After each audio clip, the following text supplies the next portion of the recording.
Raw Hogan for the Boxing Voice. I'm delighted to be here with Conor Marsden. How are you, Conor? Yeah, good, thank you. Yourself? Yeah, fantastic.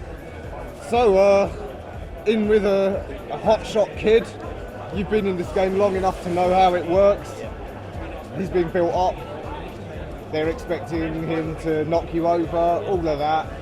Tell us why that ain't gonna happen. Because I'm more experienced, I'm a bigger man height-wise, and I'm older, 27. He's only a boy. He's had all the junior accolades, which is amazing in itself, but never had a senior contest, so he's never been in there with a raw man coming to win. I've been in them hard fights. I've had obviously a good fight with Woodruff, who's now mandatory for the British title. Had a good Southern area title with Boy Jones, who's very experienced, had 22, 23 fights, boxed on Box Nation and whatnot. So I've been in them hard fights already. He's had three kind of journeymen that just come to do their job as such. That's obviously no disrespect to them or him, because he's got a fight who's in front of him, but this is just a big step up too soon. I mean, when you were sort of seeing him up close at the face-off, did you get that impression he's still a scrawny teenager? Yeah, he's not big. Like, compared to me, obviously I'm 6'2", he's only, I think, 5'10" or whatever. But he's not that broad in the shoulders either. He's not like kind of this monster that they're making out to be. Obviously he's got fast hands and whatnot, but my boxing ability is very good. So we'll see Saturday night. And of course, people forget it, you've got fair amateur pedigree yourself. Yeah, that's it. So yeah. Fast hands isn't something you haven't seen before. No, exactly, that's it. I've been in with in the amateurs, you box everyone. Southpaws, orthodoxes, tall kids, short kids, fast kids, slow kids, people who punch hard. So I've handled that as a senior as well. That's the thing. A lot of my bouts in the amateurs were senior bouts. So I've had men come to win in the amateurs and the pros. So that's what's going to give me the edge on Saturday night. Yeah, you mentioned there the fight with Craig Woodruff. I was at his recent Celtic title fight. Yeah. Tell us what went wrong there. What did you learn from that fight? I learned massive. Like I honestly turned up to that fight thinking it was just going to be a walkover. Craig come out and absolutely smashed me to bits and taught me a lot about pro boxing. He's a very experienced fighter, and I'm so happy that happened, because the fighter I am now is a lot different to the fighter that stepped in the ring with Craig at the start. So I think that's going to be the similar thing on Saturday. Yeah, I mean, I think Craig's very underrated. I mean, look at some of the guys who he's lost to. They're real top-level guys. Yeah, no mugs. Been in there with Luke Campbell. I think he went Martin J. Ward, I think. Who else has been in there? Gary Cully, just boxed on the Dazn show, top amateur. So, I mean, he's always had hard fights. And for me to take that at that stage obviously shows I've got a bit of balls about me. So I'm not scared of obviously taking on Adam in this. It's a big platform, and I've got.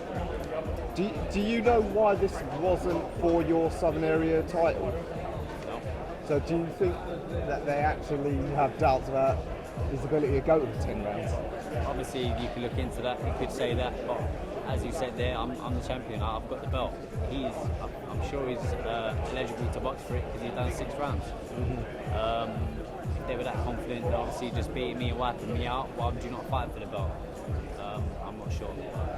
But yeah, obviously, when they messaged Adam, they just said 8 rounds, so no belt. Big fight, nevertheless. I mean, when I spoke to his coach, Shane, asked him about the fact that often these kids who are really fast-handed, they often have technical flaws. You know, you look at people like Roy Jones Jr., for example, were like that, and then eventually someone who's fundamentally really sound knows how to deal with them. Have you seen any technical flaws in him?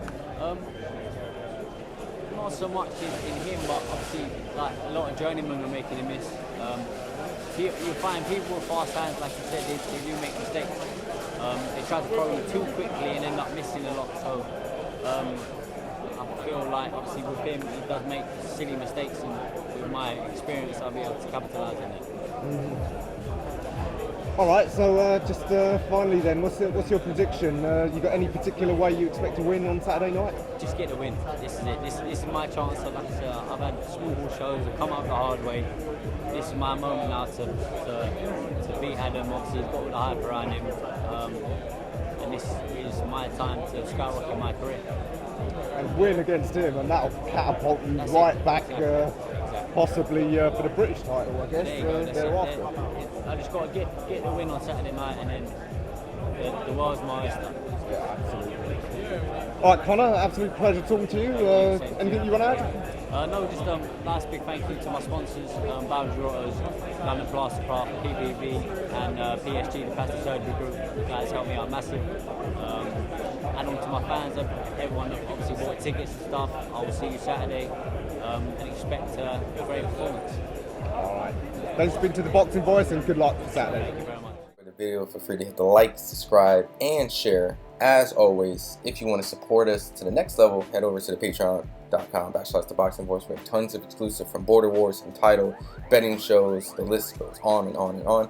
But in addition to that, if you guys have questions for fighters, trainers, and promoters, this is where you can submit them. We will run out, get these questions answered, and put it back on the show just for you guys. Appreciate it. Peace.